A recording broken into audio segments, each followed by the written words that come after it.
स्वागत आहे। बातमीपत्रामध्ये आपण पाहणार आहोत सकाळच्या महत्त्वाच्या 100 बातम्या। सुरुवात करूयात। मनसे अध्यक्ष राज ठाकरे कल्याण ग्रामीण मतदारसंघातून प्रचाराचा नारळ फोडणार आहेत। डोंबिवलीमध्ये आज 4 वाजता राज ठाकरेंच्या प्रचार सभेचं आयोजन करण्यात आलं आहे। चांदिवलीमध्ये शिवसेना उमेदवार दिलीप लांडेंच्या कार्यालयाचं उद्घाटन मुख्यमंत्री एकनाथ शिंदेंच्या हस्ते करण्यात आलं। महायुतीच्या उमेदवारांना मोठ्या मताधिक्यानं विजयी करण्याचं आवाहन यावेळी मुख्यमंत्र्यांनी केलं। मंगेश कुडाळकर ओपनिंग बॅट्समन आहेत, इतर विरोधकांचं डिपॉझिट जप्त झालंच पाहिजे असं म्हणत मुख्यमंत्र्यांनी कुडाळकरांच्या विजयाचा विश्वास व्यक्त केला। इतर लोक लवंगी फटाके फोडतायत, मात्र 23 तारखेला विजयाचा ॲटम बॉम्ब फुटणार असं म्हणत मुख्यमंत्र्यांनी कुर्ल्यातून विरोधकांवर निशाणा साधलाय। विकासाला विरोध करणाऱ्या पक्षांना साथ देऊ नका, तुमचं एक मत इतिहास घडवेल। मुजी पटेलांना मत म्हणजे एकनाथ शिंदेंना मत, रेकॉर्ड ब्रेक मतांनी मुजी पटेलांना विजयी करा अशी भावनिक साथ मुख्यमंत्री एकनाथ शिंदे यांनी लाडक्या बहिणींना घातली आहे। शिवसेना ठाकरे गटाला ऐन निवडणुकीच्या तोंडावर नागपुरात मोठा धक्का बसलाय। शिवसेना ठाकरे गटाचे नागपूर ग्रामीण जिल्हा प्रमुख देवेंद्र गोडबोले यांनी पक्षप्रमुख उद्धव ठाकरे यांना आपल्या पदाचा राजीनामा पाठवलाय। येत्या मंगळवारी कोल्हापुरात महायुतीची पहिली संयुक्त सभा होणार आहे आणि या सभेमध्ये महायुतीचे प्रमुख नेते उपस्थित असतील। महायुतीच्या प्रचाराचा नारळ कोल्हापुरातून फुटणार आहे। विक्रमगड विधानसभा मतदारसंघातील शिवसेनेकडून बंडखोरी केलेले अपक्ष उमेदवार प्रकाश निकम आणि त्यांचे स्वीय सहाय्यक नॉट रिचेबल आहेत। विधानसभेसाठी रवींद्र चव्हाण यांनी जोरदार मोर्चेबांधणी केलेली आहे। दरम्यान रवींद्र चव्हाण यांच्या निवडणूक कार्यालयाचं उद्घाटन करण्यात आलं, तर यंदाच्या निवडणुकीत महायुतीचा दणदणीत विजय होईल असा विश्वास रवींद्र चव्हाण यांनी व्यक्त केला। आता एक मोठी बातमी, मराठा आंदोलक मनोज जरांगे पाटील सकाळी 9 वाजता पत्रकार परिषद घेणार आहेत। जरांगे यांनी रविवारी कोणकोणत्या मतदारसंघात निवडणूक लढवायची याची घोषणा केली आणि यात जरांगे जवळपास 20 ते 25 जागा विधानसभेच्या लढवणार आहेत। आज जरांगे पत्रकार परिषद घेऊन घोषित केलेल्या मतदारसंघाच्या उमेदवारांची यादी जाहीर करणार आहेत।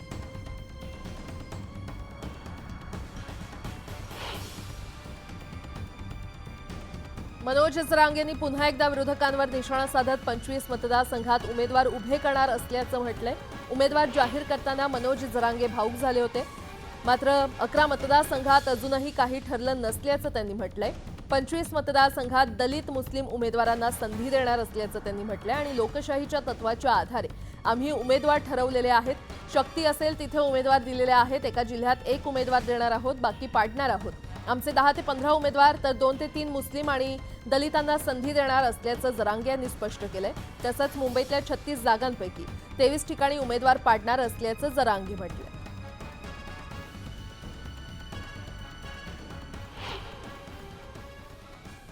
आम्ही पण थोड्याच जागा लढायचं ठरवलेलं आहे। एका जिल्ह्यात 1 किंवा 2 आपल्या शक्तीप्रमाणेच काम करावं आणि बाकीच्या पाडून टाकायच्या, या निर्णयावरती आम्ही आलेलो आहे। आम्ही काय जास्त जागा लढणार नाहीत, 10, 15, 20 जागा राज्यात लढायचं ठरवलं आणि त्यांनी निवडून सुद्धा आणत ठरवलं आमच्या गोरगरीब मराठ्यांच्यासाठी आधार आणि त्यांच्या विधानसभेत मागण्या मांडण्यासाठी। तशाच आमच्या मित्र पक्षाचे 2-4 म्हणजे मुस्लिम बांधवाच्या 1-2-3 दलित बांधवाच्या अशा असतील असा अंदाज आहे। ती आज 25 मतदारसंघावर चर्चा झाली एकूण पेंटिंग सहित। 25 मधील 11 मतदारसंघ आणखीन पेंटिंग आहेत। सकाळपासून त्यावर चर्चा आहे। यात कमी पण होऊ शकते किंवा आणखीन वाढू पण शकतात रात्रभरातून चर्चेअंती। हे झाल्यात आता मतदारसंघ पेंटिंग आणि अधिकृत सुद्धा। आता त्याच्यावरती उमेदवार डिक्लेअर करायचे राहिले। पाथर्डी आणि शेवगाव, कोपरगाव हाही लढवायचा ठरवलाय, नेवासा पेंटिंग आहे। पाचोरा लढवायचा ठरवलाय, पेंटिंग आहे। करमाळा हाही लढवायचा ठरवलाय। माडा लढवायचा ठरवलाय, तो पेंटिंग आहे। धुळे शहर हाही लढवायचा ठरवलाय, पण तो त्याच्यावर चर्चा चालू आहे, तो पेंटिंग आहे। निफाड आणि नांदगाव हेही लढवायचे ठरवलेत, पण तेही आणखीन पेंटिंग आहे। मला ह्या प्रवाहात यायचं नव्हतं, राजकारण माझा पिल्ल नाही। पण या हरामखोरांनी माझ्या समाजाला एवढं दुःख दिलं ना, आज लाखो पोरांवरती केसेस झालेत माझ्या समाजाचं बलिदान गेलंय. त्या आईच्या कंपाळाला कुंकूच नाहीये. ते बघताना एवढं कसावी जीव होतो ना, असं वाटतं या मराठ्यांच्या पोटी जन्म घेऊन आपण काहीच करू शकत नाही. जर एवढा मोठा बलाढ्य समाज आहे आणि आईच्या डोळ्यात पाणी थांबत नाहीये, तिला ना नवरा दिसत नाही, छोटे छोटे लेकरं घेऊन जायचं कुठं? आणि सरकार इतकं चेष्टा करते आमची की माझा 15 महिन्यापासून मराठा समाज रस्त्यावर आहे आणि हराम अवलाद माझ्या समाजाला खुन्नस देऊन आरक्षणच देत नाही.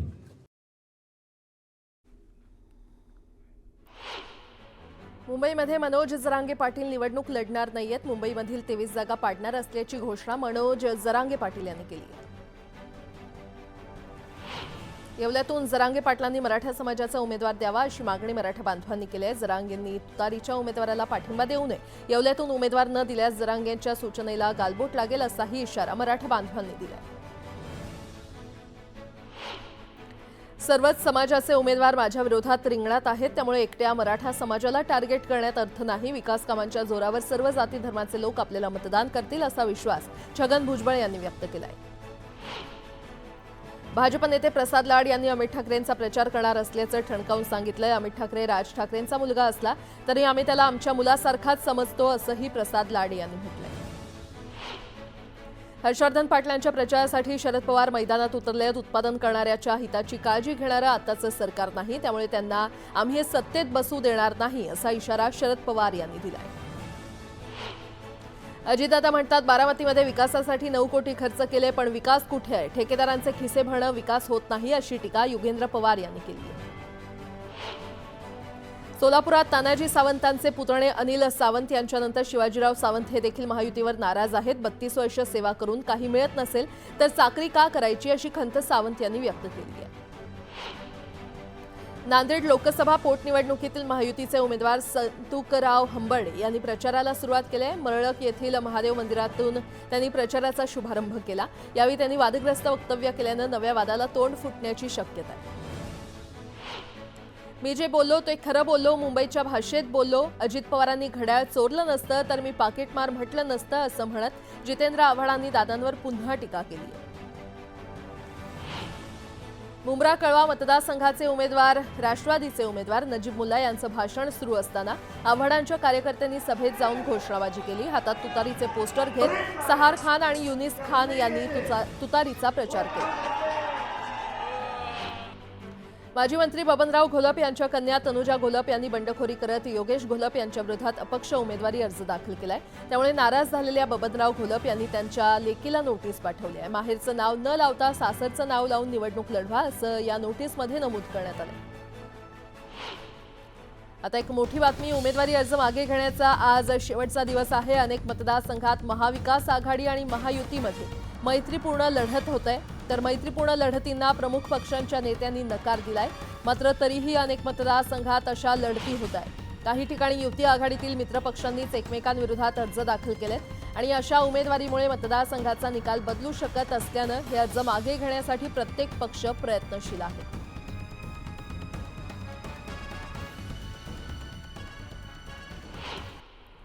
आमचे नेते नाराज लोकांच्या घरी जाऊन भेट देतात, हीच खूप मोठी गोष्ट आहे असं वक्तव्य मुरलीधर मोहोळ यांनी केलंय.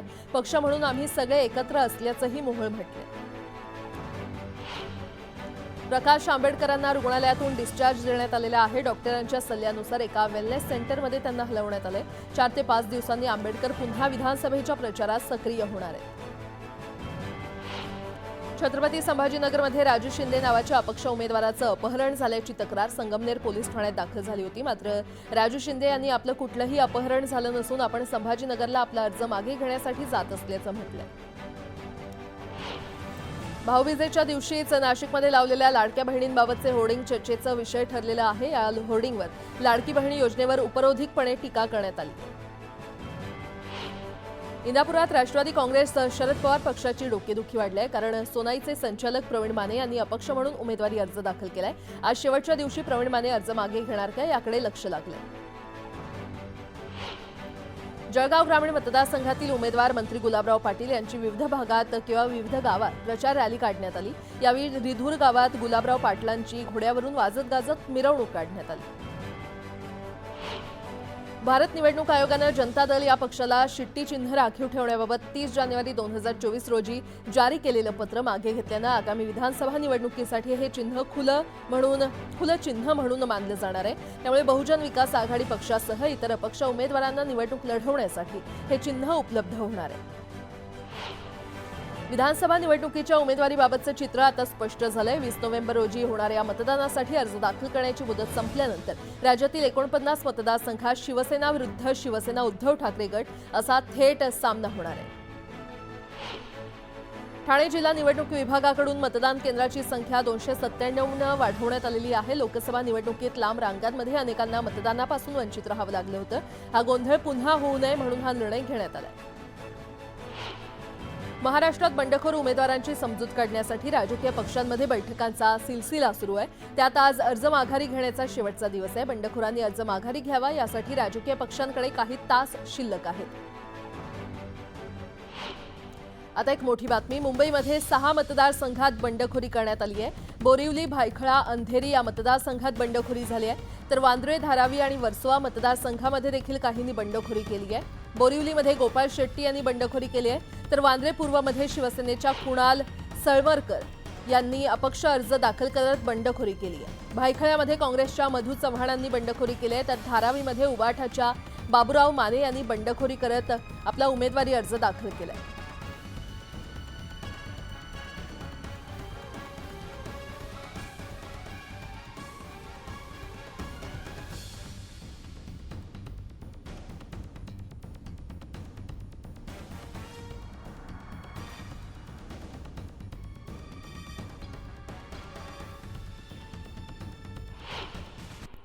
मनोज जरांगे यांचं मिशन मुंबई ठरलंय। मुंबईतील 23च्या 23 मतदारसंघात आमदारांना पाडणार असल्याची भूमिका मनोज जरांगे यांनी घेतली।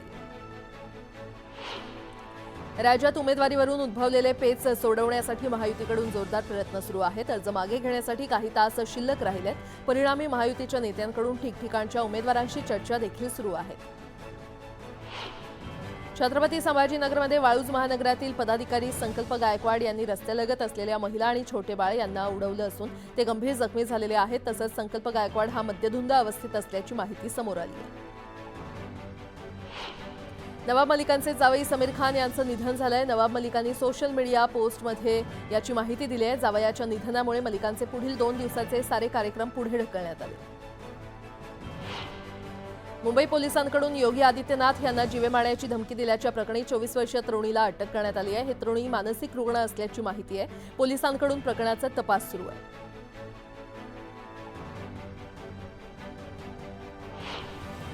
ऐन दिवाळीत टोमॅटो उत्पादक शेतकऱ्यांचं तोंडचं पाणी पळालंय। मागील महिन्यापासून टोमॅटोची लाली उतरली आहे। कॅरेटला केवळ 300 ते 400 रुपये दर मिळतोय।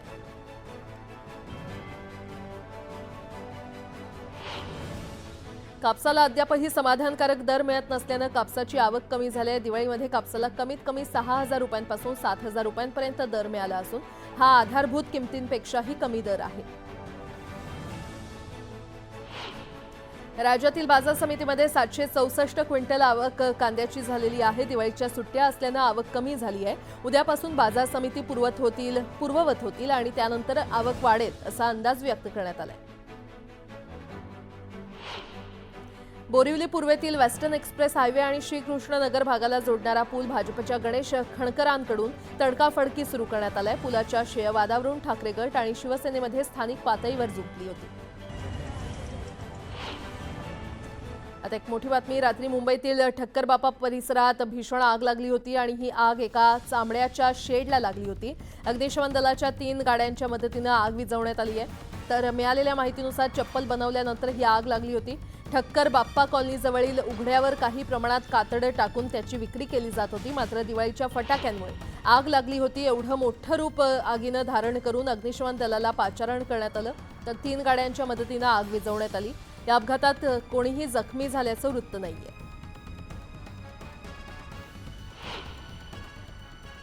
नंदुरबार शहरातील उड्डाण पुलाखाली असलेल्या ऑक्सिजन सिलेंडरच्या गोडाऊनला भीषण आग लागली होती. शॉर्ट सर्किटमुळे ऑक्सिजन सिलेंडर फुटल्याचा प्राथमिक अंदाज आहे. आग विझवण्यात अग्निशमन दलाला यश आले. आगीची तीव्रता जास्त असल्यानं आग विझवण्यास विलंब झाला. परिसरातील आजूबाजूच्या घरांना देखील आग लागल्याची माहिती आहे.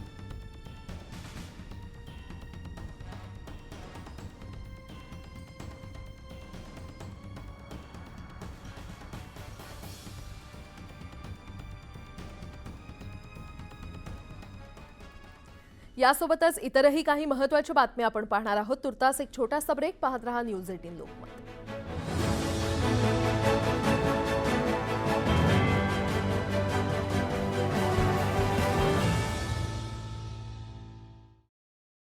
उमेदवार आपण डिक्लेअर करणार आहे.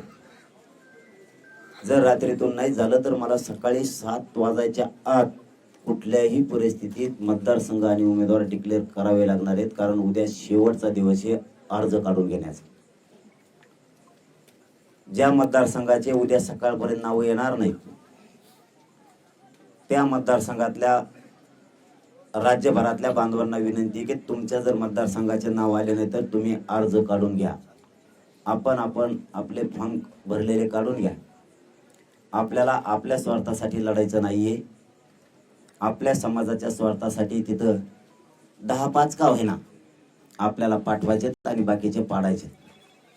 यातून आणखीन एक मला सांगायचं की लोकशाहीच्या प्रमाणे आम्ही लढवण्याचं गोरगरिबांच्या पोरांनी ठरवलंय. यांना त्रास देण्याचा कोणी भानगडीत पडू नका.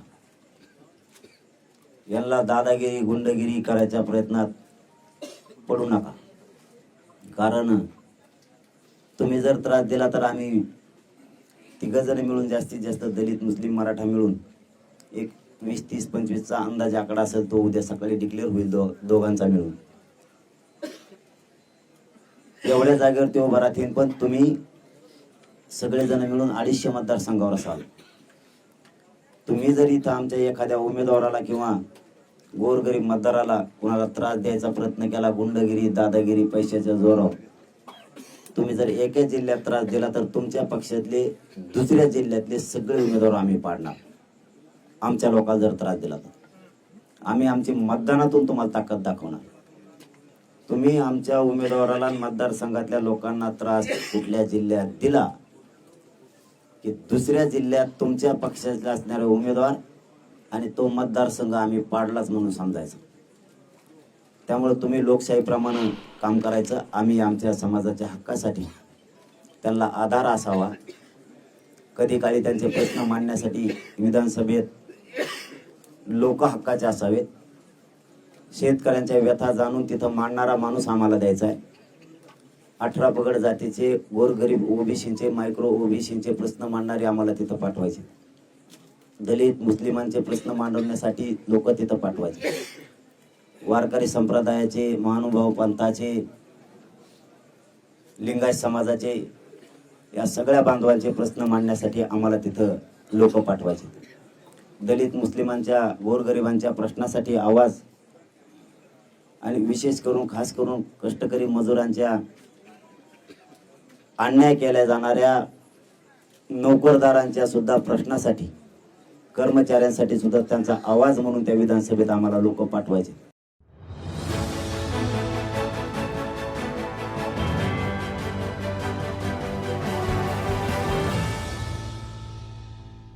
ब्रेकनंतर आपलं पुन्हा एकदा स्वागत. उर्वरित बातम्या पाहूयात.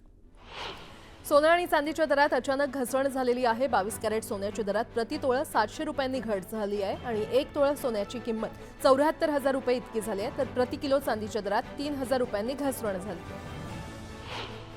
क्षयरोग मुक्त भारत या अभियानांतर्गत राज्यामध्ये सप्टेंबरपासून नागरिकांचं BCG लसीकरण करण्यास सुरुवात झालेली आहे. लसीकरण मोहिमेला सुरुवात झाल्यापासून 2 महिन्यांमध्ये राज्यातील 12,30,362 नागरिकांचं लसीकरण करण्यात आलं. ठाणे महापालिका क्षेत्रात हवा आणि ध्वनी प्रदूषणात वाढ झाली आहे. ठाण्यामध्ये हवा गुणवत्ता निर्देशांक 190 वर पोहोचलाय, तर आवाजाची पातळी 84 डेसिबल इतकी मोजण्यात आली.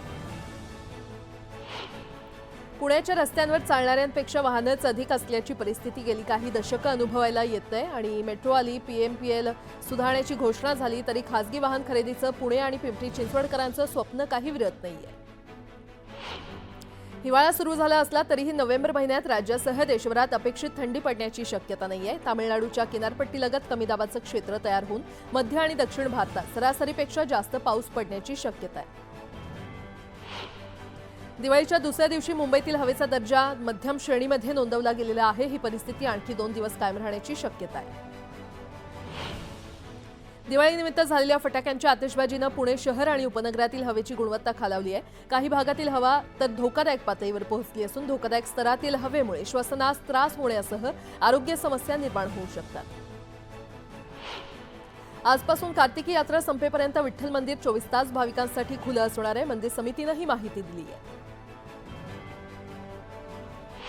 आता एक मोठी बातमी. रोहित पाटील उमेदवार असलेल्या कवठे महाकाळ मतदारसंघातील तासगाव शहरात रोहित पाटील यांच्या कार्यकर्त्यांकडून मतदारांना पैसे आणि दिवाळीचा फराळ वाटतानाचा प्रकार घडल्याचा आरोप महायुतीचे उमेदवार संजय काका पाटील गटानं केलेला आहे. या घटनेमुळे मतदारसंघात मोठा गोंधळ उडाला असून आचारसंहिता भंग केल्याचा आरोप एका कार्यकर्त्याला पोलिसांच्या ताब्यात देण्यात आला.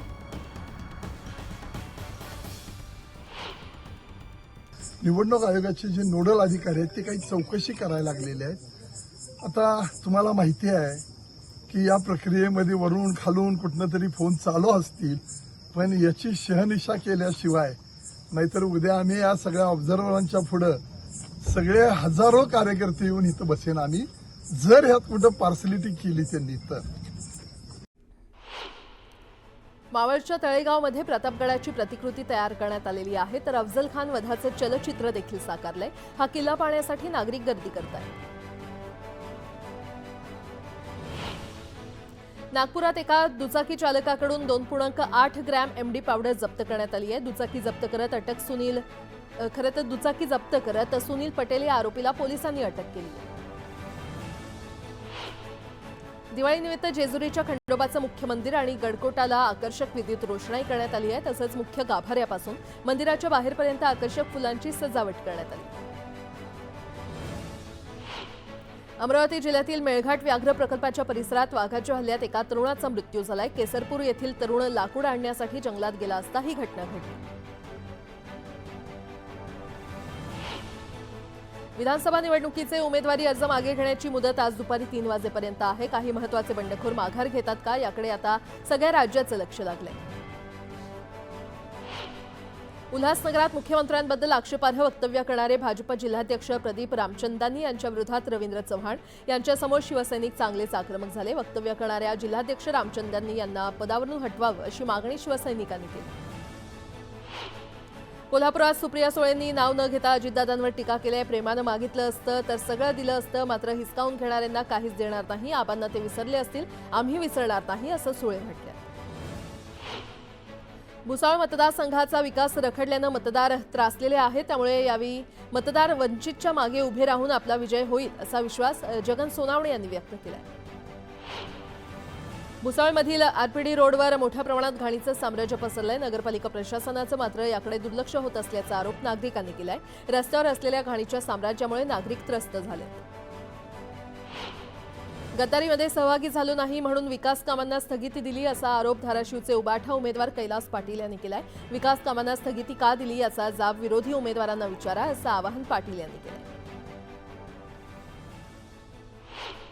आता एक मोठी बातमी. मुख्यमंत्री एकनाथ शिंदे यांनी कुर्ल्यातून विधानसभा निवडणुकीसाठी प्रचाराचा नारळ फोडला. यावेळी एकनाथ शिंदे यांनी मंगेश कुडाळकर हे 100% निवडून येतील असा दावा केलाय.